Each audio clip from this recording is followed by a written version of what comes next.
Testing 6 of your weird Ninja Creami recipes. I'm talking fat-free milk, almond milk, we're gonna do some yogurt, guar gum, xanthan gum, pudding mix. We're even gonna test protein powder and water. Plus, I'm very curious about mix-ins. Is it gonna pulverize everything, or is it gonna be delicious? So I've got 6 recipes we're gonna try. They're all written in the description, so you don't have to read the screen, but they're all pretty much the same. Oh, and I realized I put way less sweetener than these needed. I usually do 2 ounces of sweetener when I use a Fairlife shake, but those are already sweet, so maybe 4 ounces per recipe. So we're really testing to see if fat-free and dairy-free and yogurt, if these things get super creamy in the Ninja Creami. This was seriously the very best recipe in the entire planet. This tart ice cream made out of yogurt, phenomenal. The almond milk, I learned something very quickly. It took a million spins and it was still powdery. What I should have done is ran it on the light ice cream setting twice and then just did 1 respin.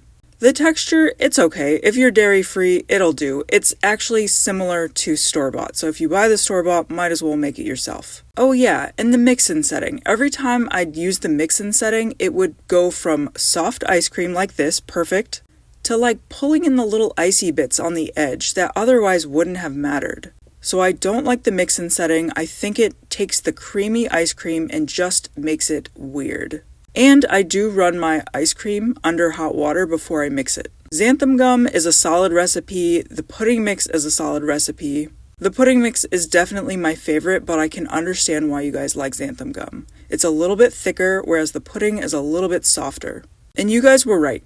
Fat-free milk works perfectly. This is a perfect recipe. Outside of the weirdness of the mix-in setting, it makes a very smooth ice cream. Now when you see people in the comment section on Creami videos talking about guar gum, this is why. This is so fluffy. After the second respin, it almost didn't even need the second respin. I just could not believe it. Anyone shouting guar gum, I'm hearing you. I am hearing you.